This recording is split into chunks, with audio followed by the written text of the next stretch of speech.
Welcome, and thank you for joining me once again. We're walking through the Gospel of Matthew, and we've come to a particularly interesting passage where John the Baptist sends his disciples to ask Jesus a rather important question. Are you the one? A question that all of us seek the answer to and need to be highly convicted about what that answer is. Let's get into the text. After Jesus had finished instructing his 12 disciples, he went on from there to teach and preach in the towns of Galilee. When John heard in prison what Christ was doing, he sent his disciples to ask him, "Are you the one who was to come, or should we expect someone else?" Jesus replied, "Go back and report to John what you hear and see. The blind receive their sight, the lame walk, those who have leprosy are cured, the deaf hear, the dead are raised, and the good news is preached to the poor.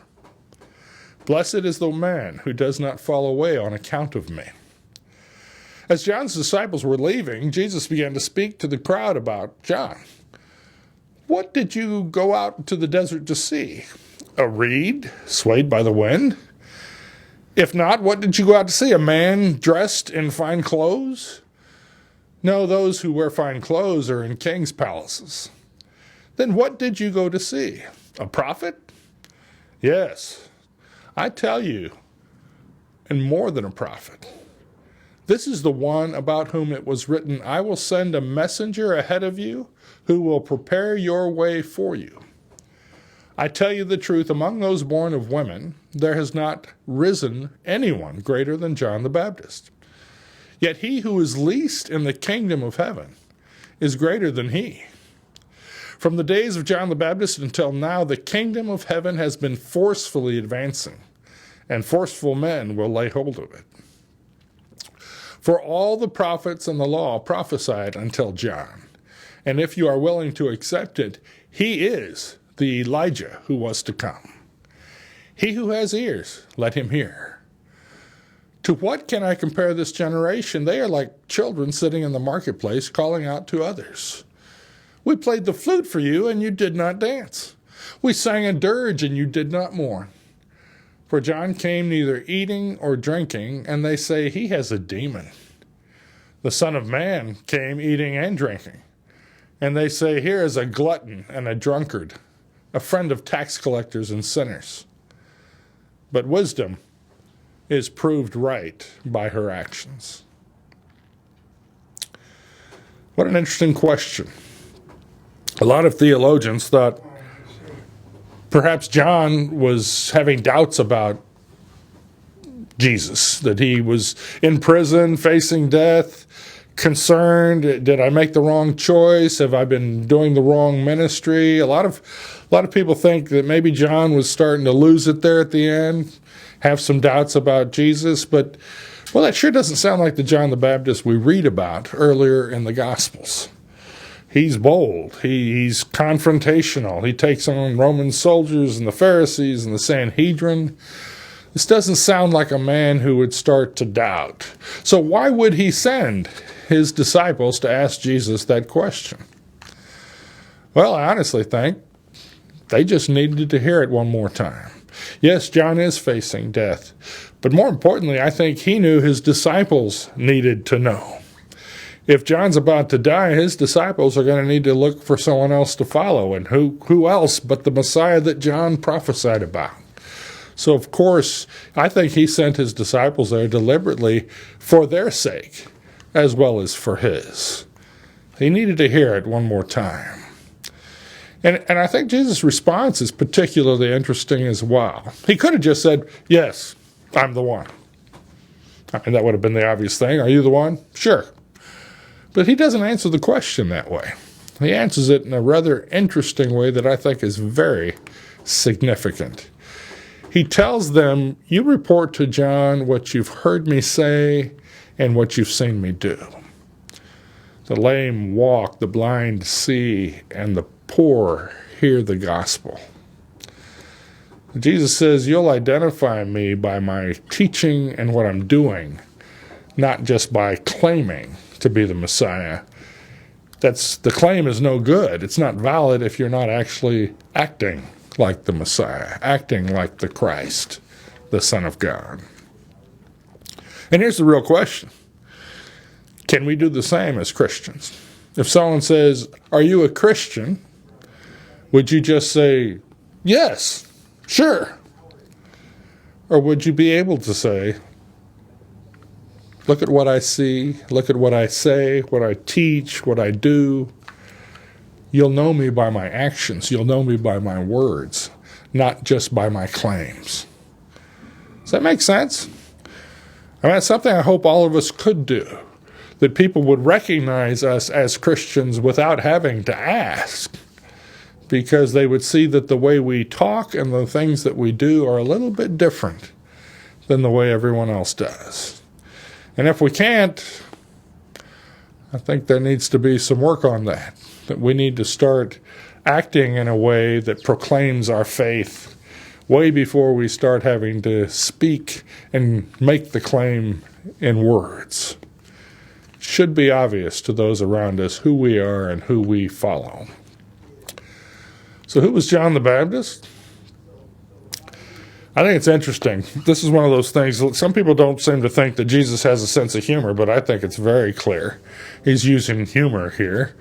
John the Baptist wore camel skins and was out in the middle of the desert. He ate honey and grasshoppers. This is not a character you would forget.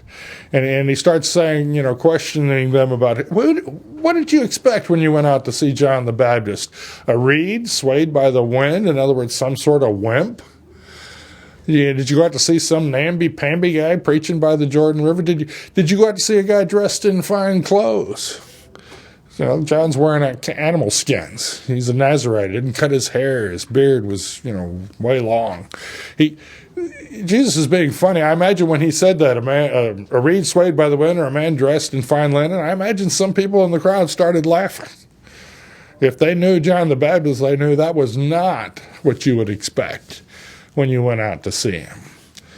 But then he finally gets to the real foundation of the matter. Did you go out to see a prophet? And he says, yes, he was even more than a prophet. He was one of the prophets. He was the Elijah that was prophesied to come. Another Elijah would come and prepare the way for the Messiah, the Christ, the Son of the living God.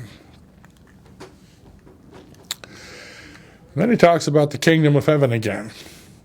Among those born of women, there's not risen anyone greater than John the Baptist, yet he who is least in the kingdom of heaven is greater than he. Well, that's a rather bizarre thing to say. And what does it really mean? And what Jesus is saying is that the coming kingdom is just bigger than we can even get our minds around. The kingdom of heaven, which allows all of us sinners to become saved sinners, not only that, co-heirs with Christ. In other words, we get adopted into the family of God. It is just way mind-blowing. There's no way to describe it. There's no way for us to get our heads around that. And he's saying this kingdom has been coming and is coming and will keep coming. And those who are least in the kingdom of heaven will be greater than the Old Testament prophets, as he's referring to John here. And then he talks about those who will not listen. The whole thing about we played the flute and you didn't dance, we sang a dirge and you didn't mourn. He's saying we've done everything we can to get the message out. And some people just won't listen. And Jesus ridicules them. He's making fun of them because they will not accept the message that they should recognize. They've heard about the prophesied Messiah for centuries now. And they're anticipating it, and yet when he's standing right in front of them, they can't see it. Their own understanding, or I would say misunderstanding, but they're blinded by their own understanding, and in spite of all the evidence to the contrary, they simply will not accept that Jesus is the Christ, the Son of the living God. he makes this great statement. He's like, John the Baptist came neither eating or drinking, and you said he has a demon. He's a fanatic. He's crazy. The Son of Man came eating and drinking, and you say, well, he's a glutton and a drunkard and a friend of tax collectors and sinners. It doesn't seem to matter which side of the spectrum the message is coming from. There are some who just will not listen. This glutton and a drunkard is interesting. I was doing some studies out at Fuller Theological Seminary, and I was looking at the elder laws. And this is one of those rather harsh elder laws, but I think it's significant to the passage we're looking at in Matthew. Deuteronomy 21:18, following, if a man has a stubborn and rebellious son, which will not obey his voice, the voice of his father or the voice of his mother, and that when they have chastened him, corrected him, will not hearken to them, won't listen, then shall his father and mother lay hold of him, bring him out to the elders of the city, and unto the gate of his place. And they shall say unto the elders of the city, this our son is stubborn and rebellious. He will not obey our voice. He is a glutton and a drunkard. And all of the men of the city shall stone him with stones. Rather harsh. But you need to understand, in the Old Testament, they didn't have prisons, they didn't have a police. And they recognized if someone wouldn't obey their parents, they wouldn't obey any other authority and became a danger to their society. But I want you to look at this. It says he's stubborn and rebellious, and they are to declare that he's a drunkard and a glutton. Now, what does that really mean? That seems a little odd. Until you understand the drunkard and a glutton comment is formulaic. It's a pronouncement that someone is absolutely out of control and needs to be destroyed. That's really what it's doing there. They declare he's a drunkard and glutton. Whether he drank or ate too much is not the issue. It's this person is completely out of control and needs to be destroyed. They are a danger to society. Now, when you connect the dots here, you realize that when they accuse Jesus of being a glutton and a drunkard, they're not just slandering him. They're not just sort of trying to ruin his reputation. They're actually using this Old Testament phrase that indicates this man is out of control and needs to be destroyed. That it was a much stronger statement than often we read it as, that they were clearly declaring that Jesus was a danger to our society and we need to destroy him. So what's our call to action out of all this? Well, I think it's the same question that Jesus was asked. Are you the one?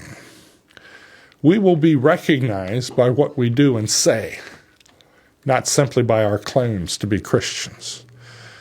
And so we're called to act in a way that proclaims our faith before we ever make the claim that we are, in fact, followers of Jesus Christ. That's truly what we're called to do. Jesus is the one to come. That is our confession of faith. He is the Christ, the Son of the living God. And we need to live our lives accordingly as followers of Jesus to truly become transformed, Christ-like, so that people will see him in us. Long before Arnold, Jesus coined the phrase, I'll be back. And he is coming back. In fact, I think it's significant that one of the early Christian greetings in the first century was the greeting, Maranatha. He is coming. Do we believe that? He is coming. He'll be back. Are we ready for him? And if not, we need to get ready because he is the one. Thank you for joining me at this lesson.